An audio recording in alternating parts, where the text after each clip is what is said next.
বিসমিল্লাহে রহমান রহিম।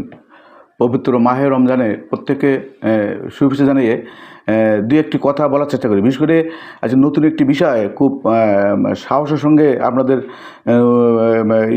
সাহস হলো যে কিছু বলার। আসলে আমি তো খুবই মূর্খ মানুষ। পবিত্র কোরআন শরীফের মতন একটি সুন্দর উন্নত এবং কি বলবো মহাবিস্ময়করের গ্রন্থ সম্বন্ধে আলোচনা করা আমার মতো মূর্খ মানুষের পক্ষে সম্ভব না।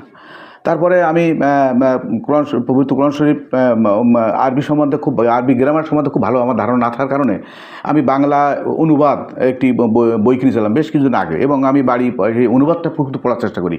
এবং এই যে পড়ে থেকে আমি এইটুকু বুঝেছি, আল্লাহ যখন মানুষকে প্রথম সৃষ্টি করে এবং প্রত্যেক মানুষকে এই পবিত্র কোরআন শরীফ বোঝার মতন তৌফিক আল্লাহ দান করেছেন।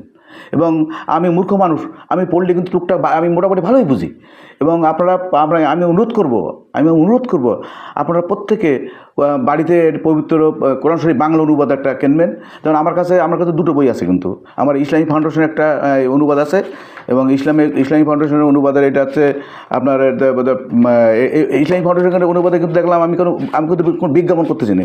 এখানে দেখলাম এই বইটা লেখার পেছনে, সম্পাদনের পেছনে অনেক বড় বড় লোকের এখানে সংশ্লিষ্ট আছে, এবং ওনারা চেষ্টা করেছে। যেমন এখানে আমার কাছে আছে অষ্টম সংশোধনী মুদ্রণ, তৃতীয় সংস্করণ, এবং এখানে সম্পাদক মণ্ডলীর তালিকায় কিন্তু অনেক বড় বড় লোক আছেন। এখানে কয়েকজন আছে ডক্টরেট করা, যেমন আমাদের এখানে একসময় সায়েন্টিফিক ব্যাখ্যা করতেন পবিত্র কোরআন শরীফ নিয়ে ডক্টর শামসুর আলী, উনি আছেন, ডক্টর সিরাজুল ইসলাম আছেন, ডক্টর দিন মোহাম্মদ আছেন, এবং অনেক মাওলানা আতাউর রহমান আছেন, মাওলানা ওবায়দুল্লাহ হক আছেন, অনেক বড় বড় 18 জন একটা প্যানেল এই কোরআন শরীফটাকে জাস্ট অনুবাদ করেছে, কোনো তর্জমা না।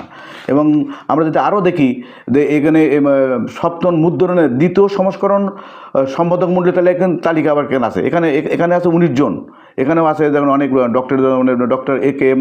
আওয়াল এবং ডক্টর গাজী দিন মোহাম্মদ, অনেকেই কাজে আমি মনে হচ্ছে এই বইটা অনুবাদটা বিশ্বাসযোগ্য এবং বিশ্বস্ত, এবং এটা পড়লে আপনি বুঝতে পারবেন যে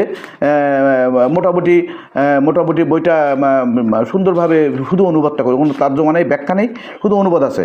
তো এই অনুবাদ আমি আজ প্রথম পর্যায়ে আমি সূরা ফাতিহা, বিশেষ করে সূরা ফাতিহাকে সূরার মা বলা হয়, এবং একদম সূরার যে প্রধান যে সূরার যে সমস্ত কোরআন শরীফের সার সংক্ষেপিত আমাদের পবিত্র সূরা ফাতিহায় আছে। এবং সূরা ফাতিহার আপনার এই সূরাটা মক্কা অবতীর্ণ হয়েছিল, এবং আয়াত আছে 7টি এবং রুকু আছে 1টি। এবং আমি এখানে এই সূরার দু একটি ব্যাখ্যা ঠিক না, অনুবাদটা আমি করতে চাই। এখানে আমার কাছে আরেকটি বই আছে, আমরা এটা মিনা প্রকাশনীর, এটা ইংরেজি বাংলা